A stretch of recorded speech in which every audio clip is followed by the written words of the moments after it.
नमस्कार दोस्तों, आज हम फिर से हाजिर हैं आपके लिए एक नया टॉपिक लेकर के। और पिछला टॉपिक हम लोगों ने पढ़ा था एज रिलेशन। तो इस टॉपिक को पढ़ने के पहले, जैसा कि आप बोर्ड पे देख रहे हैं लिखा है साझेदारी, इस टॉपिक को पढ़ने के पहले एक चीज़ जान लीजिए कि आपको रेशियो आना चाहिए अच्छे से, है ना। इसीलिए हमने रेशियो को सबसे पहले पढ़ाया था।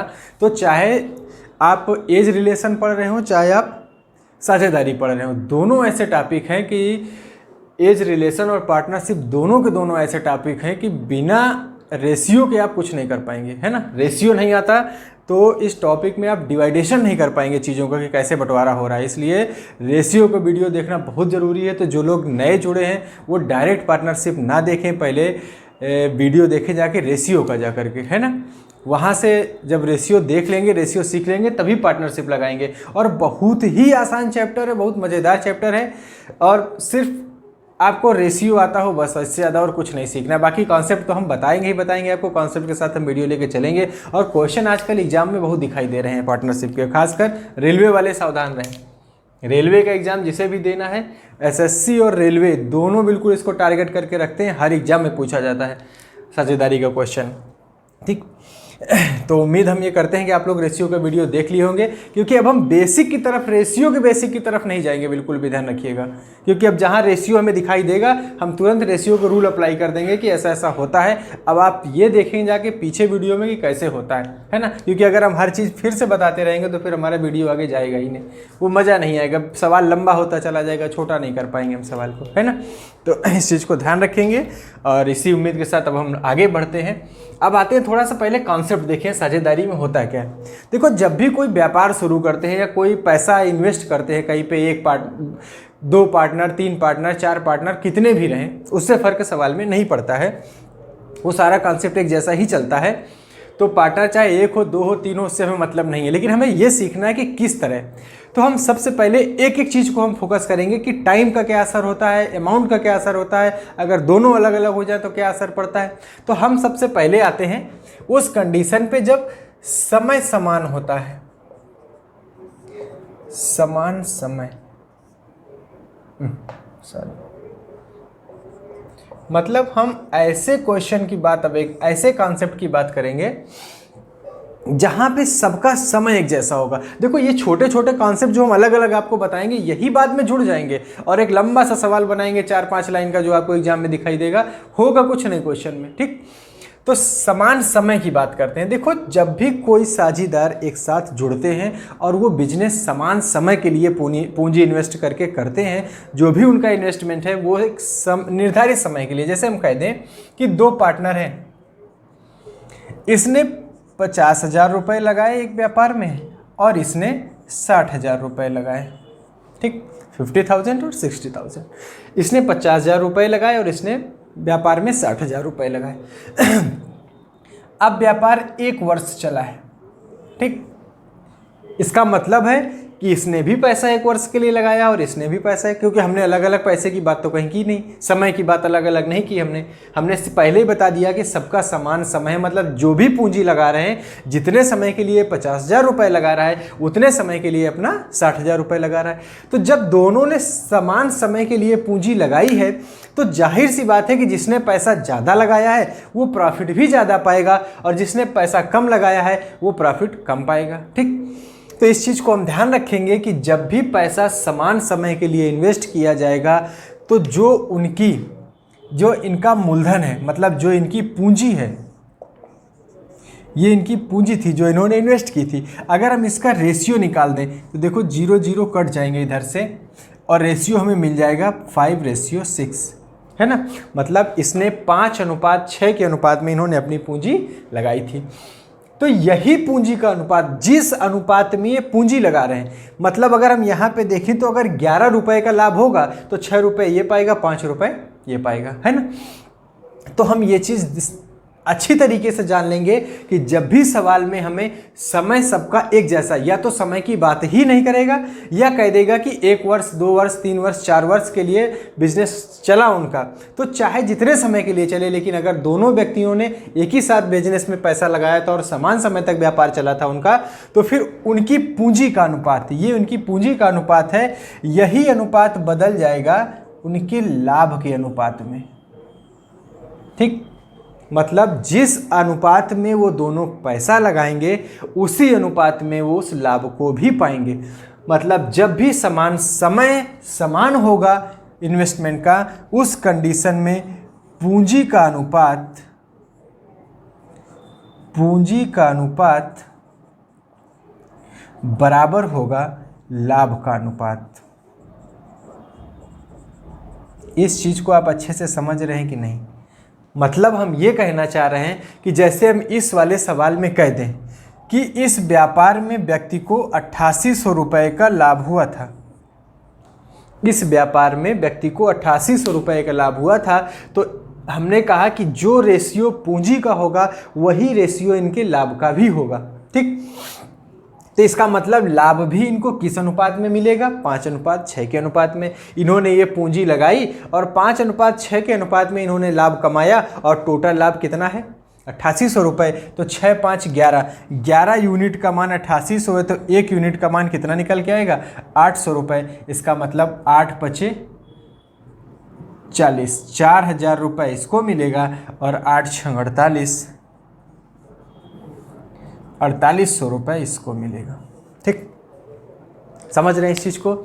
तो जब भी क्वेश्चन में जो शर्त दी होगी पूंजी इन्वेस्टमेंट की, अगर उसमें एक चीज़ साफ साफ आपको दिखाई देगी कि जो भी पूंजी लगाई गई है उसका समय समान है, तो हम सीधे सीधे उनके पैसे का रेशियो निकाल देंगे जो उन्होंने लगाया था, और जो रेशियो आ जाएगा वही रेशियो उनके लाभ के अनुपात में भी जाएगा, क्योंकि जिस अनुपात में उन्होंने पूंजी लगाई है वर्ष के अंत में मिलने वाला लाभ भी उनके बीच में उसी अनुपात में बांटा जाएगा। तो हमारा कॉन्सेप्ट निकल के आया कि जब समय समान होगा उस कंडीशन में जो पूंजी का अनुपात होगा या जो लागत उन्होंने लगाई थी जो उसका अनुपात आएगा, वही अनुपात किसका होगा? लाभ का अनुपात होगा। एक छोटा सा सवाल और लेके देखते हैं हम लोग इसका उदाहरण। जैसे एक एग्जांपल हम और लेते हैं छोटा सा, कि 2 व्यक्ति हैं, ठीक, 2 हो 3 हो इससे फर्क नहीं पड़ेगा, हम 3 ले लेते हैं, क्या फर्क पड़ता है। और इसने 500 रुपये या 5000 मान लेते हैं, 5000 रुपये इसने लगाए व्यापार में, 6000 इसने लगाए, और 4000 रुपये इस व्यक्ति ने लगाए। इतने रुपए लगाकर इन्होंने एक व्यापार शुरू किया, और सवाल वाला कह रहा है कि 2 वर्ष के अंत में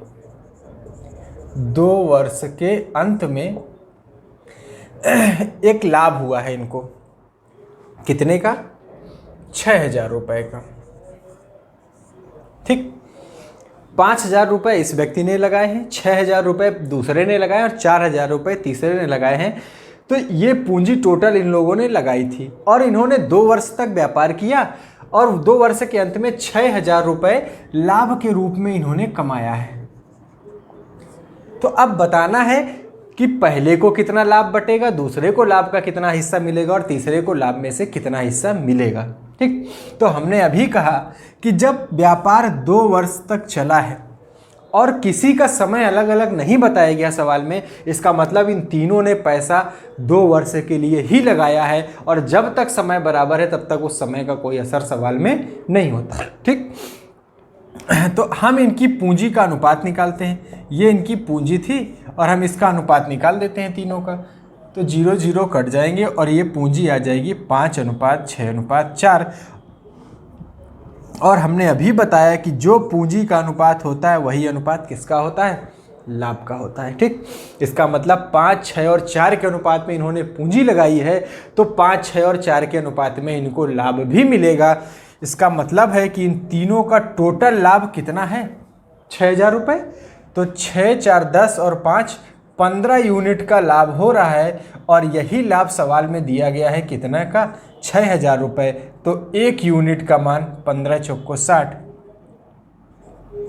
400 रुपये। ठीक, अब अगर हमसे पूछा जाए कि बताओ पहले व्यक्ति को कितना लाभ हुआ, तो हम बता देंगे कि 1 यूनिट का मान 400 है, तो 5 यूनिट का मान 5 × 400 मतलब 2000 रुपये इसको मिला होगा। 6 यूनिट का मान चाहिए, तो 6 × 400, 6 चौको 2400 रुपये लाभ इसको मिला होगा, और 4 यूनिट इसको मिला है, तो 4 × 400, 4 चौको 1600 रुपये इसको मिला है। तो देखो 2000, 2400 और 1600 हो गया 6000 टोटल। तो अब देखो एक चीज़ आपको हम और बताते हैं उल्टा तरफ से कॉन्सेप्ट। जैसे इस सवाल में हमने आपको बताया था कि 5,000, 6,000, 4,000 रुपये इन्होंने लगाया और 2 वर्ष के बाद 6,000 रुपये का लाभ हुआ। आपने कॉन्सेप्ट पढ़ लिया कि अगर सवाल में समय सबका बराबर है तो इस समय का सवाल में कोई असर नहीं पड़ता है। आगे हम जब समय के बारे में बताएंगे कि कैसे गुणा होता है उसका, तो आप उसको यहाँ अप्लाई करके देख लीजिएगा, कोई फर्क नहीं पड़ेगा उसमें, ठीक। तो हमने सीधे सीधे इनके पूंजी का रेशियो निकाल दिया और जो पूंजी का रेशियो निकला उसको हमने लाभ का रेशियो माना और उसी रेशियो के अनुपात में हमने लाभ को बांट दिया। तो इनका लाभ 2,000, 2,400 और 1,600 रुपये मिल गया। अब देखो इसी सवाल को अगर हम उल्टा कर दें, जैसे आपको हम पूंजी ना बताएं, आपको हम पूंजी ना बताएं,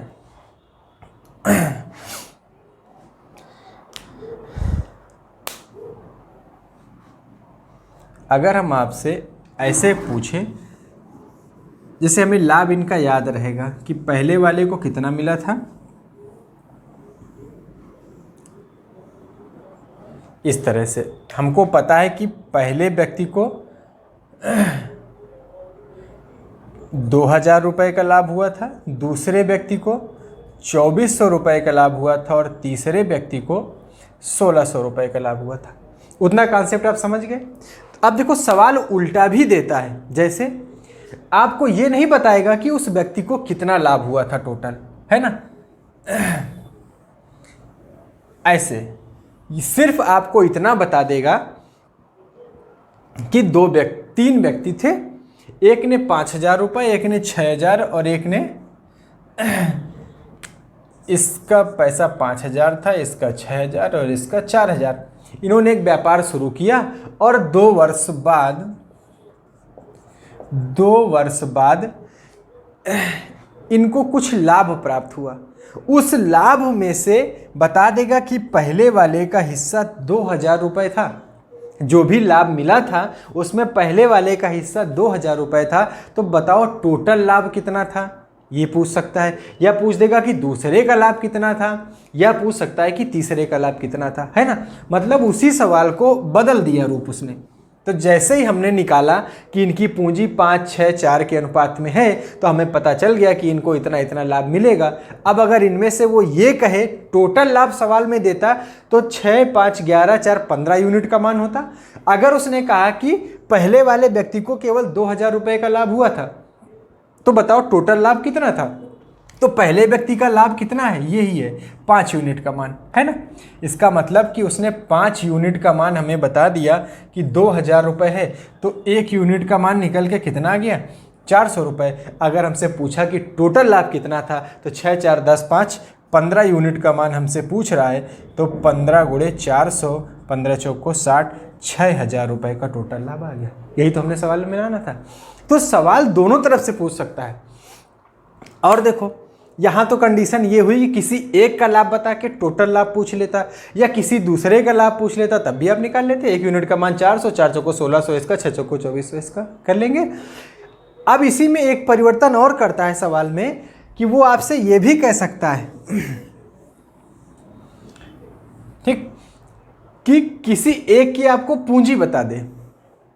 जैसे आपसे ये कह दे कि पूंजी तो हमें पता है कि इनकी 5,000, 6,000, 4,000 है, ठीक। आपसे ये कह देगा कि एक व्यवसाय में 3 व्यक्तियों ने पैसा लगाया, 2 वर्ष बाद उनको जो लाभ मिला उसको 5:6:4 के अनुपात में उसने बांट दिया, ठीक। यदि पहले व्यक्ति की पूंजी 5,000 रुपये हो तो दूसरे व्यक्ति ने कितना पैसा लगाया था, ठीक। तो अब आपको ये चीज़ पता होनी चाहिए कि अगर सवाल में लाभ का अनुपात दिया है और समय सबका बराबर है, तो जो अनुपात लाभ का होगा यही अनुपात किस चीज़ का हो जाएगा, पूंजी का। यही तो हम बता रहे हैं इतनी देर से। अगर यही अनुपात पूंजी का है तो उसने कहा है कि पहले व्यक्ति ने कितना पैसा लगाया था, 5,000 रुपये। मतलब 5 यूनिट का मान 5,000, तो 1 यूनिट का मान कितना आ गया, 1,000। तो जैसे हम इसको गुणा करेंगे, 6 यूनिट का मान निकालेंगे तो 6,000 पूंजी इसकी आ जाएगी, 4 यूनिट का मान निकालेंगे तो 4,000 रुपये इसका आ जाएगा। मतलब पैसे से लाभ का बंटवारा, लाभ से वापस मूलधन की तरफ जाना कि कितना इन्वेस्ट किया था उन्होंने, सारी चीज़ें आपने सीख ली, ठीक। अब एक छोटा सा क्वेश्चन लेते हैं एग्जाम का, रेलवे का सवाल है, ठीक। चलते हैं आगे।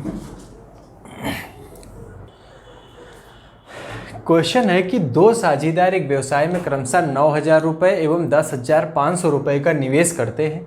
यदि पूंजी निवेश के अनुपात में 6500 रुपये का लाभ बांटना पड़ता है तो दूसरे साझेदार को कितना मिला। देखो सवाल में बता दिया है, ये रेलवे का क्वेश्चन है, आया हुआ एग्जाम का। 4 ऑप्शन है आपके पास, 3,000, 3,500, 4,000 और 6,000।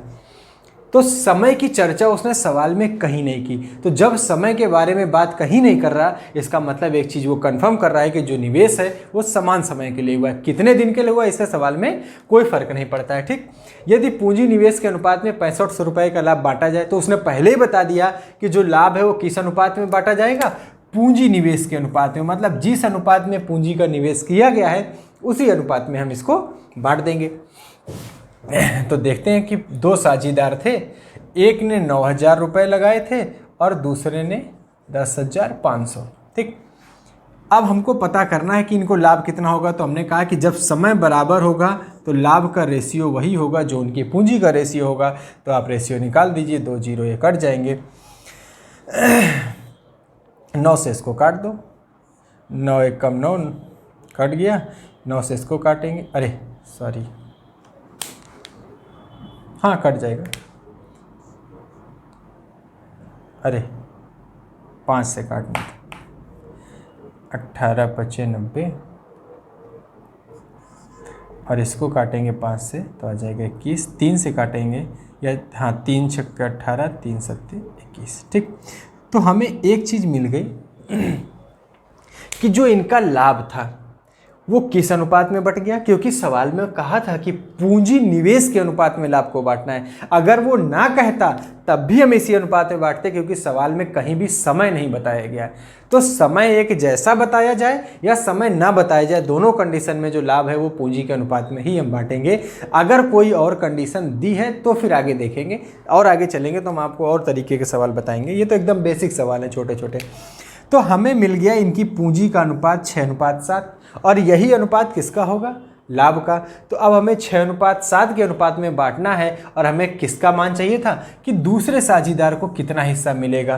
तो इसका मतलब ये हुआ कि अगर दोनों व्यक्ति 6 और 7 के अनुपात में लाभ पा रहे हैं तो टोटल लाभ यही तो है उसका, जो 6500 रुपये सवाल में दिया गया है। इसका मतलब 7 और 6 13 यूनिट का जो टोटल लाभ है इसका मान कितना है, 6500 रुपये।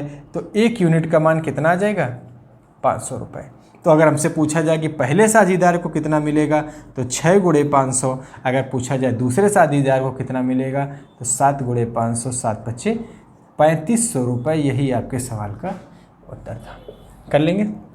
अगर पूछा जाता कि पहले साझेदार को तो 6 25 30 कितना मिला होता, 3,000 रुपये। ठीक, तो जब आपको सवाल में समय के बारे में कोई जानकारी ना दी हो या सबका समय एक जैसा दिया हो तो सीधे सीधे कुछ नहीं होता सवाल में, बस पूंजी का अनुपात निकालो, उसी अनुपात में लाभ को बांट दो। ये रेलवे का क्वेश्चन था आपका। चलते हैं क्वेश्चन और देखते हैं। कह रहा है ए, बी और सी ने एक दुकान क्रमशः 27,000, 81,000 और 72,000 रुपये लगाकर खोली 1 साल के अंत में। अब देखो समय की बात कर रहा है, 1 साल के अंत में, इसका मतलब तीनों ने पैसा कितने समय के लिए लगाया है, 1 साल के लिए। सबका समय एक जैसा है। अंत में लाभ तीनों में बांटा गया। 1 साल के अंत में जो लाभ था वो तीनों में बांटा गया। कह रहा है बी का लाभांश 36,000 रुपये है तो कुल लाभ कितना होगा। इसका मतलब सिर्फ और सिर्फ बी का लाभ बता रहा है कि जो बी को लाभ मिला है वो 36,000 रुपये का है। तो बताओ कुल लाभ कितना हुआ होगा। अभी हमने सवाल बताया आपको इस तरह का, जो एग्जाम्पल बता रहे थे आपको स्टार्टिंग में। तो देखो ए, बी और सी जब सबका समान समय है तो इनके लाभ का अनुपात क्या होगा, जो इनकी पूंजी का अनुपात होगा। 27,000, 81,000 और 72,000। ठीक, यही तो आप पढ़ के आ रहे हैं। तो 3 0 तो ये कट जाएंगे, 9 से काट देते हैं, 9 3 27, 9 9 81, 9 8 72। ठीक, इसका मतलब है कि इनका जो लाभ बटा होगा वो लाभ किस अनुपात में गया है, 3:9:8 के अनुपात में। ठीक, अब इसने हमसे कहा है कि यदि बी का लाभ 36,000 रुपये हो तो बी का लाभ कौन सा है ये। इसका मतलब वो बताना चाह रहा है कि जो 9 यूनिट का लाभ हुआ है इसका मान कितना है, 36,000। तो हम पता करते हैं कि 1 यूनिट का मान कितना होगा। तो 9 चौको 36 कितना आ जाएगा 9,000। अब अगर वो हमसे ये पूछता कि ए को कितना लाभ मिलेगा तो 3 यूनिट मतलब 4 तियां 12,000 रुपये। अगर हमसे वो ये पूछता कि सी को कितना लाभ मिलेगा तो 8 यूनिट मतलब 8 चौक 32,000 रुपये। लेकिन उसने हमसे पूछा है कि कुल लाभ कितना था। तो 3 यूनिट इसको मिला था, 9 यूनिट इसको मिला था, 8 यूनिट इसको मिला था। तो टोटल लाभ हो गया 9 3 12 8 20 यूनिट का। इसका मतलब 20 यूनिट का मान चाहिए हमें। यही हमारा क्या है कुल लाभ है।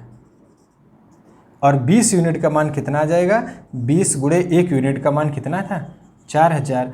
तो 4 दूना 8 कितना आ गया 80,000 रुपये। तो कौन सा ऑप्शन सही होगा हमारा। ये एएसएम के एग्जाम में पूछा गया क्वेश्चन है रेलवे का। रेलवे में इसके सवाल बहुत सारे पूछे गए। एसएससी और रेलवे एकदम टारगेट करके रखते हैं पार्टनरशिप को।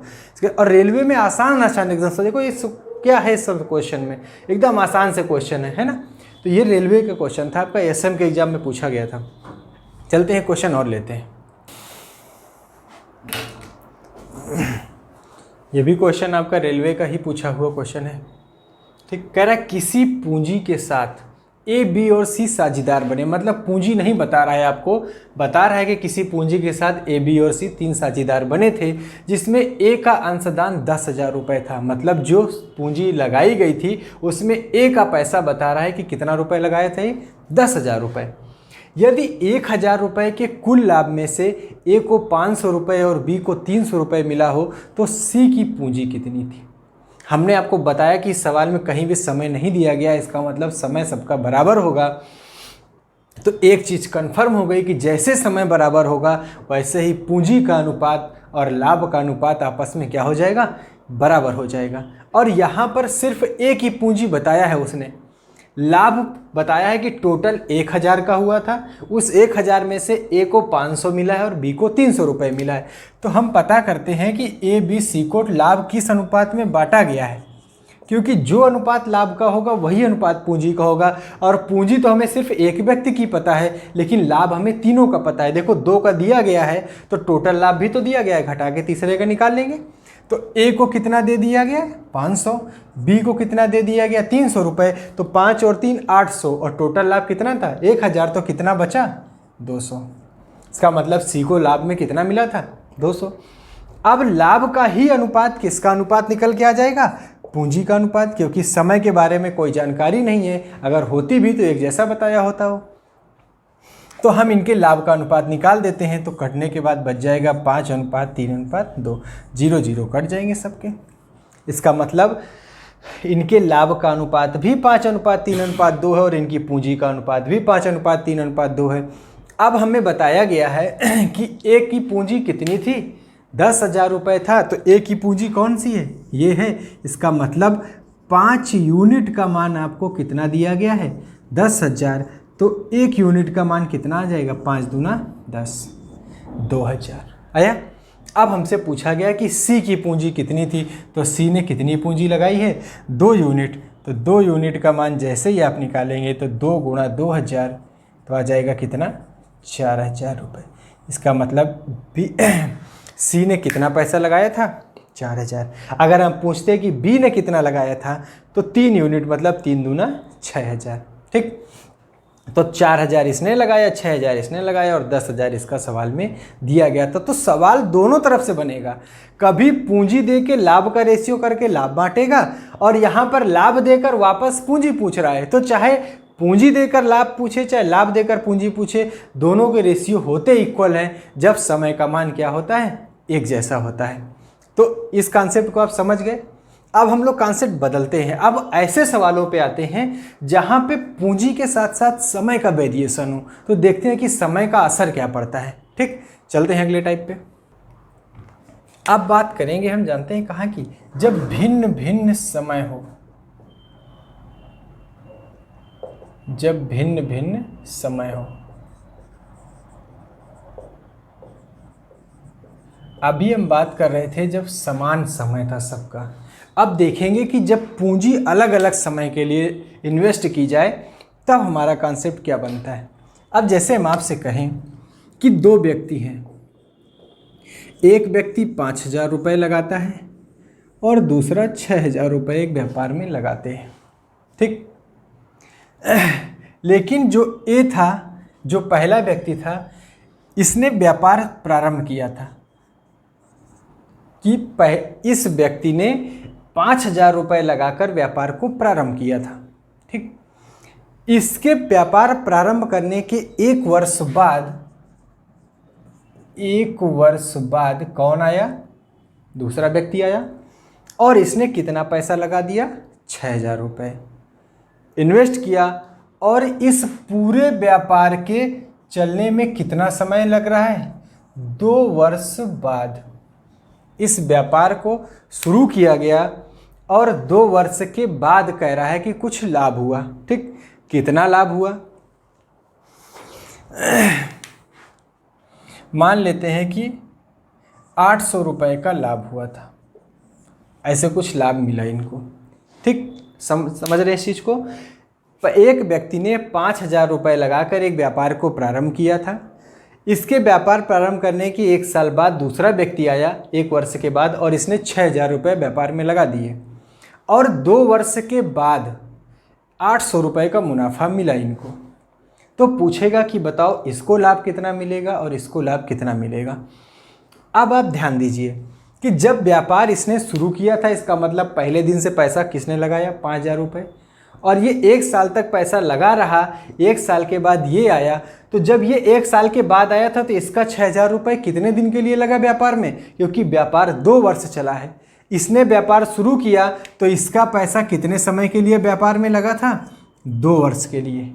और ये 1 साल के बाद आया था, इसका मतलब इसका पैसा व्यापार में कितने दिन लगा था? 1 वर्ष के लिए। तो भले ही इसने पैसा कम लगाया था, लेकिन ये भी तो सोचिए कि इसने 5,000 रुपये कितने साल के लिए लगा दिया? 2 साल के लिए। इसने तो 6,000 रुपये 1 ही साल के लिए लगाया। मतलब अगर हम एक मोटी भाषा में समझना चाहें तो पहले साल इसने 5,000 रुपये लगाए और इसने क्या लगाया? 0, कुछ नहीं लगाया, क्योंकि वो तो पहले साल था ही नहीं। दूसरे साल इसने 5,000 रुपये लगाए रखा और इसने अपना कितना पैसा लगाया? 6,000। तो अगर 2 साल में देखें तो इसने 5 5 10,000 रुपये लगा दिया, है ना। लेकिन इसका 2 साल में 6,000 + 0 6,000 ही रहा। तो 2 साल के व्यापार में इसका पैसा ज़्यादा हो गया, इसका पैसा कम हो गया। तो इसका पैसा हमें मिल गया कि 2 साल में ये कितना लगा दिया? 10,000 रुपये, जबकि इसका 2 साल में कितना लगा? 6,000 रुपये, है ना। तो भले ही इसकी पूंजी कम थी, लेकिन अब समय का वेरिएशन हो रहा है। ऐसा कोई कॉन्सेप्ट नहीं है, ये हमने केवल आपको समझने के लिए बता दिया कि ऐसे आप समझ सकते हैं। तो हमें करना क्या होगा? अब हमें समय का गुणा करना पड़ेगा। पूंजी और समय का गुणनफल ही अब लाभ का रेशियो बनेगा। अगर हम लाभ का अनुपात निकालना चाहें तो जो उसने पूंजी लगाई थी और जितने समय के लिए लगाई थी, और दूसरे व्यक्ति ने जो पूंजी लगाई, जो अमाउंट इसने लगाया था, वो पूंजी और इस व्यक्ति ने कितने समय के लिए लगाया, जब इन दोनों का हम रेशियो निकालेंगे तब हमें पता चलेगा कि इनका लाभ किस अनुपात में बटेगा। और देखो, जो हमने अभी आपको एक मोटी भाषा में समझाया पैसा, देखो वही चीज़ आपको यहाँ से मिलेगी कि इसने पूंजी 5,000 रुपये लगाई लेकिन 2 वर्ष के लिए लगाई, और इसने पूंजी 6,000 रुपये लगाई लेकिन 1 वर्ष के लिए लगाई। तो देखो ये 10,000 हो गया, ये कितना है? 6,000। वही चीज़ मिल गई आपको। तो जब आपको पूंजी के साथ साथ दोनों का समय अलग अलग दिया होगा तो फिर पूंजी के साथ हमें समय का गुणा करना पड़ेगा। तो ये बता रहा है कि ये 5,000 रुपये 2 साल तक लगा रहा, जबकि ये 6,000 रुपये कितने समय के लिए? 1 साल के लिए। तो कॉन्सेप्ट निकल के क्या आया कि जब व्यक्तियों का समय अलग अलग होगा तो लाभ का रेशियो निकालते समय हम उनके पूंजी और समय के गुणनफल का रेशियो निकालेंगे, तो हमें पता चल जाएगा कि लाभ किस अनुपात में बटेगा। अब इसका अगर सॉल्व करें तो 2 से 6 कट जाएगा 3, तो इसका मतलब किस अनुपात में इनको मिल गया लाभ? 5:3 के अनुपात में इनको लाभ बढ़ जाएगा। तो 5 और 3 8 यूनिट का मान 800, तो 1 यूनिट का मान 100, तो 5 यूनिट का मान 500 और 3 यूनिट का मान 300। इसका मतलब 500 रुपये लाभ इसको मिला होगा और 300 रुपये लाभ इसको मिला होगा। तो इस चीज़ को समझे कि नहीं? कि जब सवाल में जितने व्यक्ति हों, चाहे 2 इन्वेस्टमेंट कर रहे हो, चाहे 3 लोग कर रहे हो, चाहे 4 लोग कर रहे हो, चाहे 5 लोग कर रहे हो, इससे कोई फर्क नहीं पड़ेगा। जितने भी व्यक्तियों ने पूंजी लगाई है, अगर उन सबका समय अलग अलग आपको सवाल में मिलता है, क्योंकि यहाँ ये तो उसने कहा कि व्यापार 2 वर्ष चला, लेकिन बीच में उसने ये भी कहा था कि इसने व्यापार प्रारंभ किया था और इसके 1 साल बाद ये व्यक्ति आया था। इसका मतलब हुआ कि दोनों का समय एक जैसा नहीं है। व्यापार तो 2 वर्ष चला है, लेकिन समय दोनों का अलग अलग है ना। भाषा बहुत क्लियर समझनी होगी आपको। तो जब भी आपको समय और पूंजी दोनों दे देगा अलग अलग बंटवारे के साथ, उस कंडीशन में आपको लाभ का रेशियो पाने के लिए पूंजी और समय का गुणनफल करके ही रेशियो निकालना होगा। ठीक, समझ रहे हैं इस चीज़ को। एक उदाहरण और लेते हैं। तो जैसे अभी हमने जो सवाल देखा, जो क्वेश्चन हमने अभी किया, उसमें हमने क्या दिखाया आपको कि एक व्यक्ति ने 5,000 रुपये लगाए थे, दूसरे ने 6,000 रुपये लगाए थे। ठीक, इस व्यक्ति ने 2 वर्ष के लिए अपना पैसा लगाया था और इस व्यक्ति ने 1 वर्ष के लिए अपना पैसा लगाया था। ठीक, तो हमने आपसे पूछा कि लाभ का अनुपात कितना होगा, तो आपने तुरंत अभी लगाया है क्वेश्चन। आप बता देंगे कि भाई 5,000 में 2 का गुणा कर दीजिए और 6,000 में 1 का गुणा कर दीजिए। बस यहीं पे एग्जामिनर फ़ायदा उठाता है और एक सवाल को बदलता है भाषा के रूप में और आपसे ये चीज़ गायब कर देगा। आपसे पूंजी नहीं बताएगा आपको और आपसे कह देगा क्या कि दोनों ने समान पूंजी लगाई। एक का बिजनेस में पैसा 2 वर्ष के लिए लगा था और दूसरे का लगा था 1 वर्ष के लिए, और दोनों ने समान पैसा लगाया था। अब समान पैसा लगाए तो कितना भी लगाए हो, हमें उससे क्या फ़र्क पड़ता है। अब समान पैसा है तो हमने मान लिया कि इसने X रुपये लगाया था तो इसने भी X रुपये लगाए थे। ठीक, अब हम इसमें से हटा देते हैं। जब 5,000 रुपये हमको पता ही नहीं तो हम पैसा रखेंगे ही नहीं। इसने भी पैसा X रुपये लगाया और इसने भी पैसा कितना लगाया, X रुपये। अब जैसे ही हम लाभ का रेशियो निकालेंगे तो देखो X से X कट जाएगा और आ जाएगा 2:1, और यही तो हमारे समय था। देखो सिर्फ समय ही बचा है, मूलधन कट गया। जो पैसा उन्होंने लगाया था वो तो कैंसिल हो गया। कब? जब वो सवाल में ये कह देता है कि उन्होंने समान पूंजी लगाई थी। तो ये कोई नया टाइप नहीं है सवाल में, बस ये है कि ऐसे सवाल देख के परेशान नहीं होना है कि पता चला सवाल में कहीं पूंजी है ही नहीं। अब आप खोज रहे हैं कि पूंजी कहाँ गई, पूंजी कहाँ गई। सवाल में कोई पैसा लगाया ही नहीं है, बस इतना बता दिया कि इसने पैसा 2 वर्ष के लिए लगाया था, इसने 1 वर्ष के लिए लगाया था और वर्ष के अंत में 3,000 रुपये का लाभ हुआ था। तो बताओ पहले व्यक्ति को कितना लाभ मिलेगा। तो हमें इस चीज़ को ध्यान रखना है कि अगर हम पूंजी एक जैसी लगा रहे हैं तो फिर सीधे सीधे हमारे पास जो समय का रेशियो होता है, जो अनुपात समय का होता है, वही अनुपात किसका मिल जाता है, लाभ का मिल जाता है। देखो समय में भी यही अनुपात था 2:1 का, और पूंजी में भी यही अनुपात आया 2:1 का, क्योंकि जो हमने मूलधन लगाया था वो दोनों में एक जैसा था। और जब हम रेशियो निकालते हैं तो एक जैसी संख्याएं आपस में क्या होती हैं, कट जाती हैं। जैसे अगर हम मान भी ले कि इसने 10,000 रुपये लगाया था, तो 10,000 रुपये 2 वर्ष के लिए, तो जब पैसा समान है तो ये 10,000 1 वर्ष के लिए। तो देखो 10,000 से 10,000 तो पूरा पूरा कट गया। मतलब सवाल में आपको घुमाने के लिए वो पूंजी ना बताकर सिर्फ इतना भी कह सकता है कि समान पूंजी लगाई गई, है ना, समान पूंजी लगाई गई, सिर्फ समय बता देगा। तो जैसे ही वो ये बात कहेगा कि पूंजी समान थी तो आप तुरंत आ जाइएगा कि यदि पूंजी समान है, अगर क्वेश्चन में पूंजी समान बताई जा रही है तो फिर लाभ का जो अनुपात होगा, लाभ का जो अनुपात निकाल रहे हैं आप, वो सीधे सीधे समय का अनुपात होगा। ये सब कॉन्सेप्ट हैं जो आपको सवाल, बड़े क्वेश्चन सॉल्व करने में मदद करेंगे, क्योंकि वहाँ पे आपको ये चीज़ें बार बार नहीं बतानी पड़ेंगी हमको कि हम पूरा सवाल फिर से बताएं कि कैसे बटा होगा, कैसे, ये चीज़ें आपको सीखनी पड़ेंगी। यही कॉन्सेप्ट है जो आपको बड़े क्वेश्चन तोड़ने में मदद करता है ना। तो जहाँ क्वेश्चन में समान पूंजी शब्द यूज किया एग्जामिनर ने, वैसे ही वो वहाँ से पूंजी बिल्कुल तक गायब कर देगा। सिर्फ सवाल में आपको 2 चीज़ें दिखाई देंगी, एक समय दिखाई देगा और एक लाभ बता देगा कि इतने रुपए का लाभ हुआ था। तो जैसे ही दोनों की पूंजी बराबर हुई तो सिर्फ मायने क्या रखता है कि किसने पैसा कितने समय के लिए लगाया था। जो पैसा ज़्यादा समय के लिए लगाया वो ज़्यादा लाभ पाएगा, जो कम समय के लिए लगाया वो कम लाभ पाएगा। ठीक, तो इस चीज़ को समझ गए। अब इसी कॉन्सेप्ट पे एक सवाल देखते हैं हम लोग।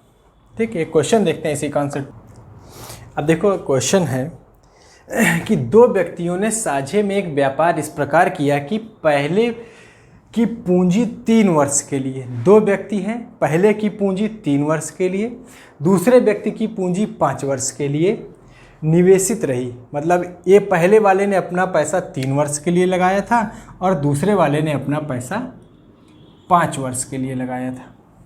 ठीक, यदि दोनों की पूंजी समान हो, मतलब दोनों ने पैसा कैसा लगाया था, समान लगाया था, तो कुल 1,60,000 रुपये के लाभ में दूसरे व्यक्ति का हिस्सा कितना था।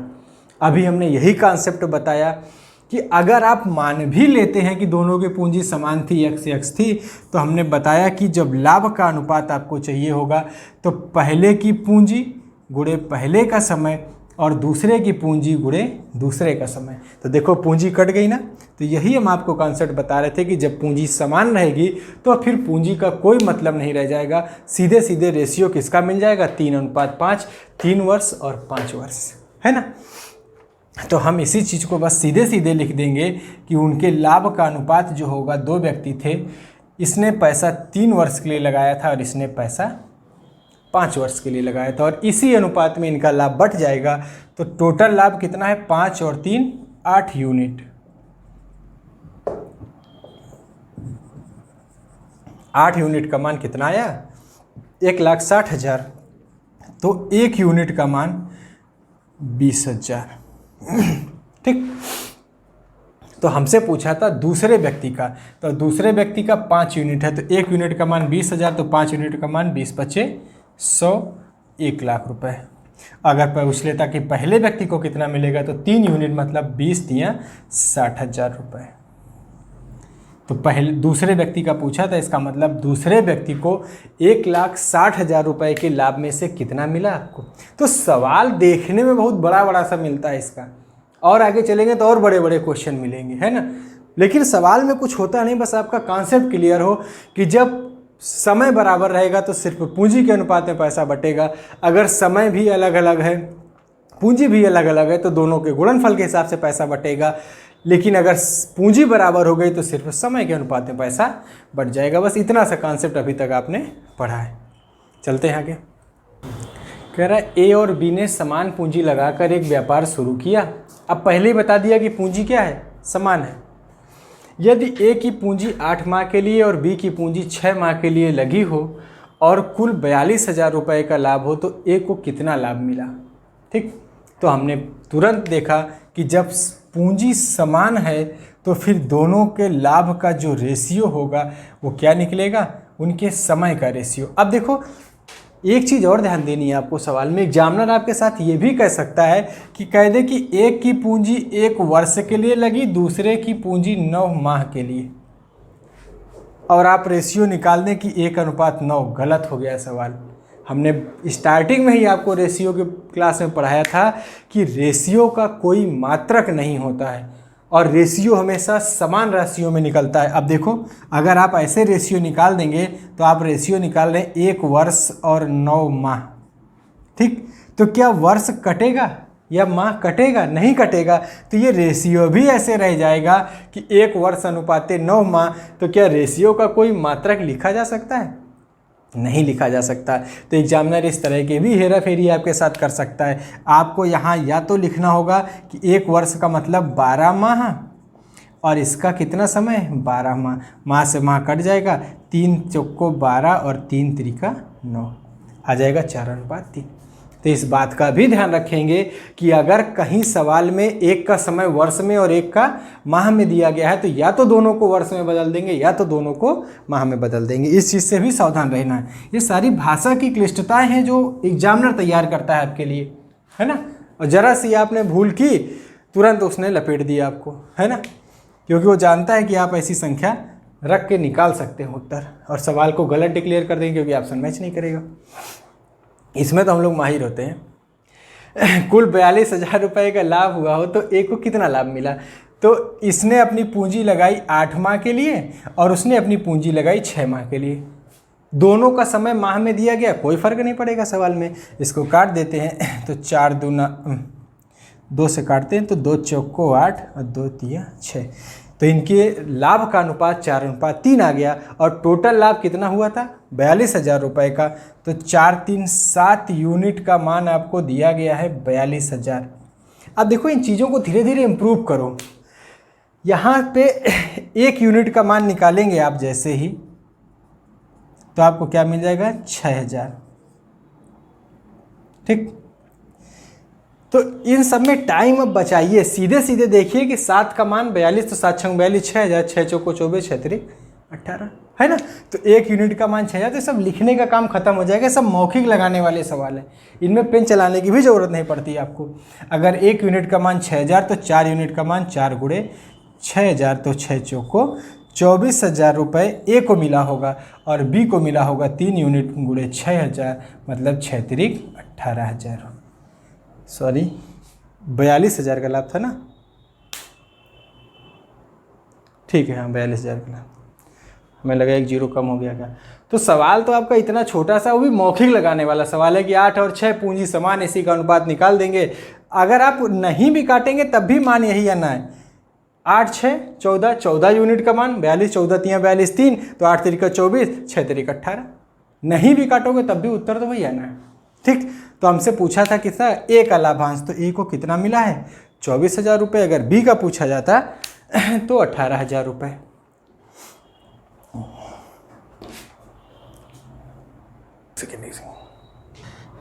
तो हम उम्मीद कर रहे हैं कि आप लोग इस कॉन्सेप्ट को समझ गए होंगे। इस वीडियो को 1 बार 2 बार जितनी बार देखना पड़े उतनी बार देखिएगा। अगर ये कॉन्सेप्ट एक बार आपके दिमाग में आ गया तो फिर चाहे सवाल बैंक का हो, चाहे रेलवे का हो, चाहे एसएससी को, किसी भी एग्जाम का पार्टनरशिप का क्वेश्चन होगा, ये बेस है, समझ लीजिए पार्टनरशिप का। भी सवाल और मिलेंगे बड़े बड़े और क्लिष्ट भाषा में मिलेंगे और बड़े क्वेश्चन भी मिलेंगे, बंटवारा भी कई सारे तरीके का हम देखेंगे, लेकिन ये बेस है, ये आपके दिमाग में एकदम होना चाहिए ताकि बड़ा से बड़ा क्वेश्चन पढ़ते समय भी आप तुरंत कॉन्सेप्ट को समझ रहे हो कि हमें जाना किस तरफ है ना। तो इस वीडियो में इतना ही रखते हैं। इस वीडियो को बार बार ध्यान से देखिएगा और समझ जाइएगा कि क्या है। जो चीज़ ना आए आप हमें कमेंट करके बताइएगा। कमेंट जरूर किया करिए, वीडियो में कमेंट करिए। अगर कोई चीज़ नहीं समझ में आ रही तो हम कोई नया वीडियो बनाकर उसको क्लियर करने की कोशिश करेंगे। या ज़्यादा लोगों को कमेंट मिल जाएगा हमें तो हम कोई नया वीडियो बना देंगे उस पर। ठीक है, तो इस वीडियो में इतना ही रखते हैं। धन्यवाद।